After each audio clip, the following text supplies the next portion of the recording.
आज की वीडियो में हम लोग डिस्कस करेंगे एक्सरसाइज 4.3 के क्वेश्चन नंबर 1 को। तो क्वेश्चन नंबर 1 हम स्टार्ट कर चुके थे। इसके फर्स्ट 3 पार्ट्स हमने पिछली वीडियो में कर लिए थे। अब नेक्स्ट हम 3 पार्ट्स को डिस्कस करेंगे, यानी कि पार्ट नंबर 4, 5 एंड 6।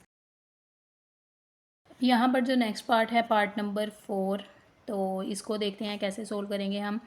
तो इसकी फ़र्स्ट वैल्यू लेते हैं a³ plus 2a² minus 3a। तो इसमें से पहले देखते हैं कि क्या कुछ कॉमन आ रहा है या कोई फार्मूला बन रहा है। तो यहाँ पर देखें 3 वैल्यूज़ हैं और तीनों में a है, तो इसका मतलब है यहाँ पर a कॉमन आ रहा है, हम इसको कॉमन लेंगे। तो a को कॉमन लिया, फर्स्ट a³ था तो ये किसके इक्वल आ गया, a² के इक्वल। नेक्स्ट वैल्यू क्या है, प्लस 2a²। तो इसमें से जब हमने कॉमन लिया तो ये किसके इक्वल आ गया, 2a के इक्वल। फिर थर्ड वैल्यू क्या है, -3 है, तो इसमें से जब हमने a कॉमन लिया तो जस्ट -3 बच गया। अब आपने क्या करना है, ए वाली वैल्यू तो बाहर निकल आई। अब आपने ये देखना है कि जो ये अंदर वाली वैल्यूज़ हैं ये कोई फार्मूला बना रही हैं। तो यहाँ पर कोई फार्मूला तो नहीं बन रहा, तो यहाँ पर ये देखें कोई फार्मूला बन रहा है, तो ये फार्मूला नहीं बन रहा ना ही अब इसमें से मज़ीद कुछ कॉमन निकल रहा है। यहाँ पर ये 3 वैल्यूज़ आई हैं, तो ये फर्स्ट वैल्यू में जो वेरिएबल है उसका स्क्वायर है, नेक्स्ट वेरिएबल की पावर कम हुई है और थर्ड वैल्यू के साथ वेरिएबल नहीं है। तो ऐसे एक्सप्रेशन को हमने कैसे सोल्व किया था, मिड टर्म, हमने इसकी मिड टर्म को ब्रेक किया था। तो अब हम क्या करेंगे, इसकी मिड टर्म को ब्रेक करेंगे। यहाँ पे हम लिख लेंगे x² एंड -3। तो मिड टर्म को हमने किस तरह ब्रेक करना है कि अगर हम उसको मल्टीप्लाई करवाएं तो हमारा आंसर 3 के इक्वल आए, अगर हम उसको जमा माइनस या कुछ भी करें तो हमारा आंसर 2a के इक्वल आए। तो यहाँ पर हम इसको लिखेंगे 3a माइनस a। अब देखें आप 3a को -a के साथ मल्टीप्लाई करवाएं तो ये 3 ही बनेगा। अब यहाँ पर आप लोग देखें क्या आया है हमारे पास, +3 एंड -a है, a के साथ क्या है कोफिशिएंट 1। तो अब देखें आप +3 में से -1 को निकालें तो वो +2 के इक्वल आ रहा है। इसी तरह आप +3 को -1 के साथ मल्टीप्लाई करवाएं तो वो किसके इक्वल आ रहा है, -3 के इक्वल आ रहा है। तो यानी कि जो हमने यहाँ पे पेयर बनाए हैं वो क्या है, करेक्ट हैं। तो अब हम क्या करेंगे, हमने करना है जो ये फर्स्ट 2 वैल्यूज़ है ना, इनमें से जो कॉमन आ रहा है उसको ले लेना है। तो इसमें से जो कॉमन आ रहा है वो a है, हम a को कॉमन लेंगे, पीछे क्या बचेगा a +3। फिर हमने ये नेक्स्ट वाली वैल्यू लेनी है। नेक्स्ट वाली वैल्यू में क्या कॉमन आ रहा है, इसमें से a तो कॉमन आ नहीं रहा, तो यहाँ पर हम -1 को कॉमन लेंगे। तो आपने -1 को कॉमन ले लिया, तो चूँकि हमने -1 को कॉमन लिया है तो इसका मतलब है ब्रैकेट के अंदर जो वैल्यूज़ होंगी उनके साइन क्या हो जाएंगे, चेंज हो जाएंगे। यानी कि अब हमने ये फर्स्ट वाली वैल्यू में से जब -1 को कॉमन लिया तो पीछे a बचा, तो a का साइन क्या हो जाएगा, पॉजिटिव प्लस। इसी में से इसमें से -3 में से भी a को कॉमन लिया, -3 में से भी हमने -1 को कॉमन लिया, तो यहाँ पर +3 आएगा। ठीक है, अब आपने क्या करना है, ये इस a को आपने बाहर ही रहने देना है, अंदर लिखनी है ब्रैकेट। अब जो ये दोनों बाहर वाली वैल्यूज़ हैं इनको एक दफ़ा लिख लेना है, a-1, और जो ये सेम आया है आंसर इसको 1 टाइम लिख लेना है, a+3। तो ये इसके क्या बन गए, फैक्टर्स। अब हमने जो नेक्स्ट वैल्यू है 2a³ plus 5a² and -3a, इसके फैक्टर्स बनाने हैं। तो चलिए इसके फैक्टर्स बनाते हैं। वैल्यू क्या है हमारे पास, 2a³ plus 5a² minus 3a। तो इसमें भी अब देखें कॉमन आ रहा है हमारे पास a, तो हम a को क्या कर लेंगे, कॉमन लेंगे। पीछे क्या बचा, 2a², नेक्स्ट है 5a², तो यहाँ पे 5a आ गया, फिर उसके आगे -3। तो इसको भी आप लोगों ने मिड टर्म वाली वैल्यू के साथ ही क्या करना है, ब्रेक डाउन करना है। a आ गया। अब यहाँ पर आप देखें जो ऊपर हमने क्वेश्चन किया था ना, ये वाला सोल्यूशन किया था, यहाँ पर इसके साथ कोफिशिएंट 1 था तो हम उसको मल्टीप्लाई किया था हमने 1 को 3 के साथ, तो 3 -3 के इक्वल ही आ रहा है। तो यहाँ पर देखें कोफिशिएंट है इसके साथ, जो a² है ना इसके साथ कोफिशिएंट है 2, आपने 2 को -3 से मल्टीप्लाई करना है तो वो किसके इक्वल आएगा, -6 के इक्वल। तो अब यहाँ पर जो ये दरमियान वाली वैल्यू है ना, हमने इसको इस तरह ब्रेक डाउन करना है कि हम उसे मल्टीप्लाई करवाएं तो हमारा आंसर -6 के इक्वल आए, अगर हम उसको ऐड करें या सब्ट्रैक्ट करें तो हमारा आंसर +5 के इक्वल आए। तो चलें हम इसको सोल्व करते हैं, 2a², तो यह -3 को हम लोग ऐसे ही लिख लेते हैं। अब यहाँ पर हमारे पास आएगा +6a एंड -1a। अब देखें तो ज़रा +6 को आप लोग मल्टीप्लाई करवाएं -1 के साथ, तो ये किसके इक्वल आएगा, -1, 6 के इक्वल ही आएगा। इसी तरह +6 में से आप लोग -1 करवाएं तो वो किसके इक्वल आएगा, +5 के इक्वल, यानी कि ये हमारा जो पेयर बने हैं ये सही है।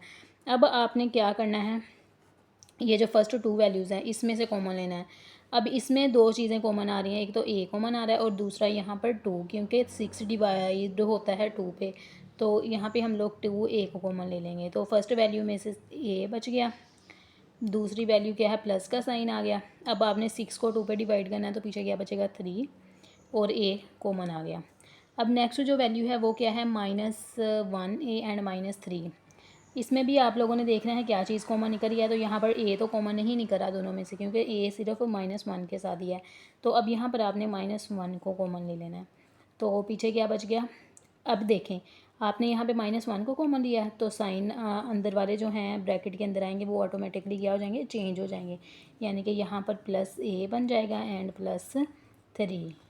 अब इसी तरह आपने क्या करना है, a जो आपकी बाहर वाली वैल्यूज़ हैं यानी कि 2a - 1, इसको एक दफ़ा लिख लेना है, 2a - 1 एंड a+3, ये वाली दोनों वैल्यूज़ को सिंगल टाइम लिख लेना है। तो ये इसका क्या आ गया, आंसर, यानी कि इसके फैक्टर्स बन गए। आंसर तो नहीं अभी आया, इसके फैक्टर्स बन गए हैं। अब हमने ये वाली वैल्यू के भी निकाल लिए हैं फैक्टर्स, और इससे पिछली वैल्यू जो थी उसके भी फैक्टर्स निकाले हैं। अब हम उस वैल्यू के फैक्टर्स भी लिख लेते हैं और यहाँ पर उनका HCF देखते हैं। वो वैल्यू क्या थी, देखिए ये वैल्यू है 2a³ + 5a² एंड -3a। तो वो वैल्यू क्या थी, a³ + 2a² - 3a। उसके फैक्टर्स क्या आए थे, a-1 a+3। तो अब यहाँ पर देखें कॉमन चीज़ क्या है इन दोनों में, इनमें कॉमन चीज़ एक तो ये a है, दूसरी ये वाली वैल्यू। तो इसका मतलब है कि इन दोनों का HCF वो क्या आया है, उसको हम लोग लिख लेते हैं। HCF किसके इक्वल आया है, a × a+3। तो आप इनको मल्टीप्लाई करवा दें, a × a+3, तो ये इसके HCF का क्या आ गया, आंसर। नेक्स्ट क्वेश्चन नंबर 5 क्या है, t² + 3t - 4 t² + 5t + 4 and t² - 1। तो इसमें भी क्या करना है कि हमने इन तीनों वैल्यूज़ के फैक्टर्स बनाने हैं। तो पहले हम लोग ये वाली ले लेते हैं, t² + 3t - 4। तो यहाँ पर इसको सोल्व करते हैं, t² + 3t - 4। ये वाली वैल्यू भी सेम वही मिड टर्म वाली है, जैसे हम अभी पीछे वाले क्वेश्चन को करके आए हैं, उसमें भी हमने मिड टर्म को ब्रेक किया था और इसके फैक्टर बनाए थे। इसमें भी हमने यही चीज़ करनी है। तो यहाँ पर हम इसके बना लेते हैं फैक्टर्स, t²। अब यहाँ पर t जो स्क्वायर वाली वैल्यू है उसके साथ कोई कोफिशिएंट नहीं है, तो इसका मतलब है कि हमने -4 के बराबर ही वैल्यू को लेके आना है। तो अब यहाँ पर दरमियान में क्या, +3t, तो यहाँ पर आएगा +4t एंड -1t - 4। अब देखें यहाँ पर आप +4 को -1 के साथ मल्टीप्लाई करवाएं तो वो -4 के इक्वल ही आ रहा है। इसी तरह अगर आप +4 को -1 में से सोल्व करें, यानी कि +4 - 1, तो ये +3 के इक्वल आ रहा है, यानी कि इसके इक्वल। इसका मतलब है जो हमने ये दोनों वैल्यूज़ ली हैं ये क्या है, करेक्ट हैं। अब आपने क्या करना है, फर्स्ट 2 वैल्यूज़ लेनी है, इसमें से कॉमन जो निकल रहा है उसे कॉमन ले लेना है। यहाँ पे t² है +4t है, तो इसमें से t कॉमन निकल रहा है, यहाँ पर फर्स्ट वैल्यू में t आ गया +4। अब नेक्स्ट वाली दोनों वैल्यूज़ ले लेनी है, उसमें से क्या कॉमन निकल रहा है, उसमें से -1 कॉमन निकल रहा है। तो माइनस कॉमन आने की वजह से ये दोनों वैल्यूज़ के जो साइन हैं वो क्या हो जाएंगे, पॉजिटिव, t+4। तो अब आपने जो बाहर वाली वैल्यू है t-1 इसको एक दफ़ा लिख लिया एंड t+4 इसको एक दफ़ा लिख लिया, तो ये इसके फैक्टर्स बन गए। अब इसी तरह हम t² + 5t एंड +4 के फैक्टर्स बना लेते हैं। तो देखें ज़रा यहाँ पे क्या बनेगा, t² + 4t + 1t + 4। अब यहाँ पर देखें आप +4 एंड +1 को ऐड करें तो ये +5 के इक्वल आ रहा है। इसी तरह अगर आप +4 एंड +1 को मल्टीप्लाई करें तो वो +4 के इक्वल आ रहा है। तो ये भी हमने इस मिड टर्म को बिल्कुल करेक्ट ब्रेक किया। अब यहाँ पर फर्स्ट 2 वैल्यूज़ ले लें, उसमें से t कॉमन आ गया, t², यहाँ पे सॉरी t +4। अब इसी तरह नेक्स्ट वाली 2 वैल्यूज़ ले लें, इसमें से क्या कॉमन आएगा, +1 कॉमन ले लिया, तो यहाँ पर क्या आएगा, t+4। अब जो बाहर वाली वैल्यूज़ हैं उनको एक दफ़ा लिख लेना है और ये ब्रैकेट वाली उसको एक दफ़ा, t+1 एंड t+4। अब ये हमारे पास जो दो वैल्यूज़ थी उनके तो हम लोगों ने फैक्टर्स बना लिए हैं। अब हमने ये जो थर्ड वैल्यू ना टी स्क्वायर माइनस वन, इसके भी फैक्टर्स बना लेने हैं। तो ये तो बहुत ईजी है, टी स्क्वायर माइनस वन। यहाँ पर ये फार्मूला बन रहा है टी का स्क्वायर माइनस वन का स्क्वायर। तो ये फार्मूला हमें पता था किसके इक्वल था, ए स्क्वायर माइनस बी स्क्वायर। ये किसके इक्वल आ रहा था, ए प्लस बी, ए माइनस बी, यानी कि first value plus second value, इसी तरह plus first value minus second value. तो यहाँ पर ये देखें सेम वही चीज़ है। अब हमने इसको भी इसी तरह लिख लेना, T plus one and T minus one.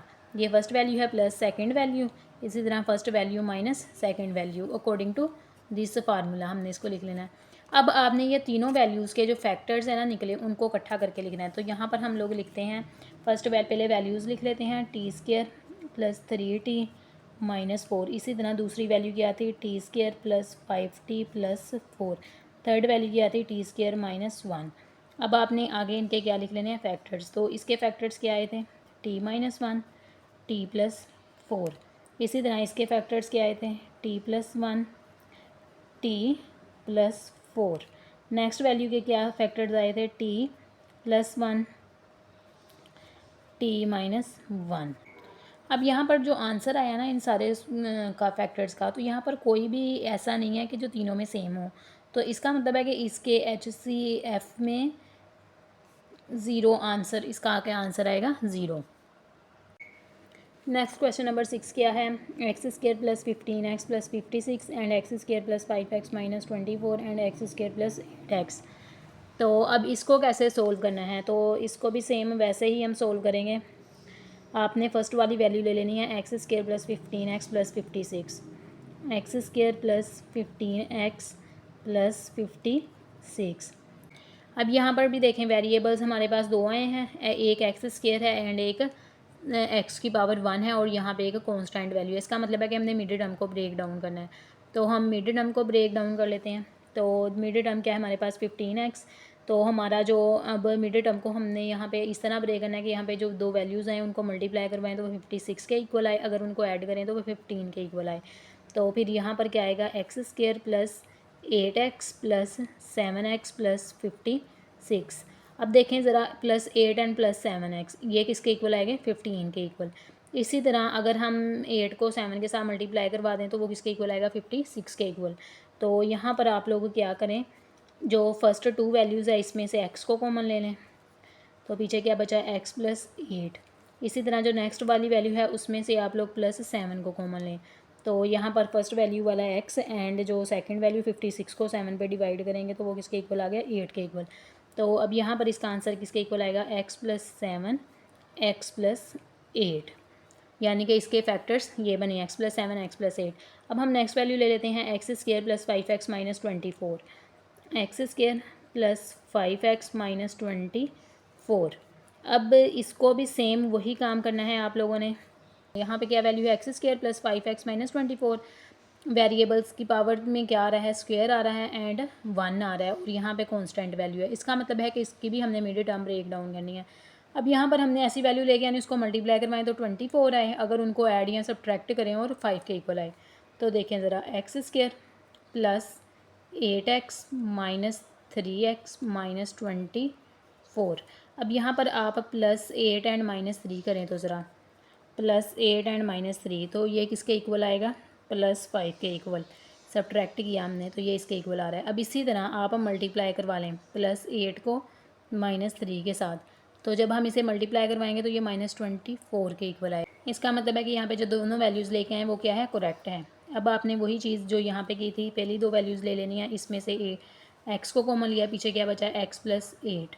फिर नेक्स्ट टू वैल्यूज़ ले लेनी है, यानी कि माइनस 3x माइनस 24। अब यहाँ पर एक चीज़ तो 3 कॉमन है, दूसरा यहाँ पे माइनस, तो माइनस 3 को कॉमन लेंगे।